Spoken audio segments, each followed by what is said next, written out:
Hi hello నమస్తే welcome to Vikram TV. నేను మీ anchor పప్పు. ఈ రోజు మనతోని స్పెషల్ గెస్ట్ ఉన్నారండి. ఆ గెస్ట్ ఎవరో కాదు, డాక్టర్ వసంత్ కుమార్ గౌరాని మనతోని ఉన్నారు.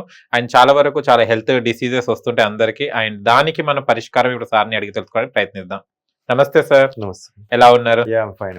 చాలా ట్రీట్మెంట్ చేస్తుంటారు కదా, చాలా మంది రకరకాల పేషెంట్స్ వస్తుంటారు యాహ్! మీకు. కానీ రకరకాలలో అంటే గుర్తొచ్చేది క్యాన్సర్ కూడా రకరకాలుగా వస్తుంటది కదా సార్. యెస్. క్యాన్సర్ అనేది ఎందుకు వస్తుంది సార్ యాక్చువల్లీ? ముఖ్యంగా క్యాన్సర్ అనేది ఎనీ ఇరిటేషన్ సబ్జెక్ట్. ఇప్పుడు వైరస్ ఉంది. అది కూడా డెడే. It's not a live one. Oh. అది ఎంటర్ అయిన తర్వాత దాని జీనోమ్ అంతా కూడా సెల్ లోపల ఎంటర్ అయినప్పుడు దాన్ని డిస్టర్బ్ చేస్తుంది. సెల్ ని డిస్టర్బ్ చేసినప్పుడు automatically it start triggering to divide.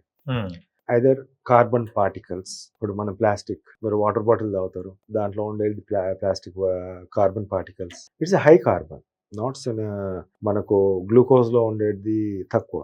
వెరాజ్ దీస్ లో 22, 24, 26 అట్లా. ఈవెన్ మనకు క్యాన్సరస్ మెటీరియల్ ఏదైతే ఉందో, మన పెయింట్స్ వాడుతుంటాం, అది కూడా మన తరచుగా మనం వాటర్ దానిలో కూడా మిక్స్ అయ్యే ఛాన్స్ ఉంటుంది. ఫుడ్ కలరింగ్ సబ్స్టెన్స్, ఇవన్నీ కూడా ఫుడ్ కలరింగ్ చూస్తాం, రెడ్ కలర్, గ్రీన్ కలర్, అన్ని చోట్ల అవన్నీ కూడా క్యాన్సరస్ థింగ్స్. వెన్ లోపల బాడీలోకి ఎంట్రీ అయిన తర్వాత సెల్ లోకి ఇట్ విల్ గో ఇంట్రూడ్ అన్నట్టు. లోపలికి వెళ్ళినప్పుడు మామూలుగా we had that mechanism to send out, పంపించే మార్గం ఉంది. బట్ ఎంతవరకు అంటే ఇమ్యూనిటీ తగ్గినప్పుడు కానీ, లేకుంటే పొరపాటున ఇది ఏదైతే ఉందో అది జీనోమిక్ దాంట్లో వెళ్తే, ఏదైతే న్యూక్లియస్ ఆఫ్ ద సెల్ అంటాము, దెన్ స్టార్ట్ దాని ఇష్టం వచ్చినట్టు it will divide. Basic thing చూసినట్టయితే ఆల్ క్యాన్సర్స్, చాలా మటు క్యాన్సర్స్ లో ఇప్పుడు హెచ్ఐవి ఉన్నా, హెపటైటిస్ బి ఉన్నా, లేకుంటే హెపటైటిస్ సి ఉన్నా, హెర్పీస్ ఉన్నా, వీళ్ళలో చాలా మంది ఎప్పటి నుంచి అయితే ఇన్ఫెక్ట్ అయి ఉంటారో వాళ్ళలో ఈ జీనోమ్ అనేది లోకి, న్యూక్లియస్ అనే సెల్ లోపల ఉండే జీనోమ్ లోకి ఇది ఎంట్రీ అయినప్పుడు ఈ ప్రాబ్లమ్స్ వస్తుంటాయి ముఖ్యంగా. ఓకే. ఎక్కువ ఎలాంటి పేషెంట్స్ కి ఇది ఆ క్యాన్సర్ అనేది వస్తుంటది సార్? అంటే ఎలాంటి జాగ్రత్తలు పాటించకుంటే?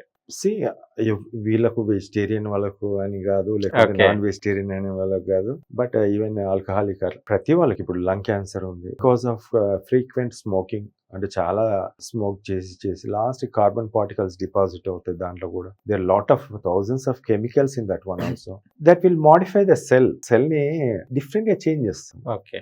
అలా ప్రాస్టేటిక్ క్యాన్సర్ కావచ్చు, colon cancer is one of the biggest one now, ఇప్పుడు చాలా వరల్డ్ వైడ్ గా. అదే విధంగా గ్యాస్ట్రిక్ క్యాన్సర్, మీరు చూసినట్టయితే గ్యాస్ట్రిక్ క్యాన్సర్ కి ఈ ప్యాంటోసిడ్, లేకుంటే ప్యాంటాప్, లేకుంటే ప్యాంటాప్రోజోల్ అనేది, లేకుంటే ర్యాంటాక్ అనేది, ఇట్ కాజెస్ ది క్యాన్సర్ అనేది వచ్చింది.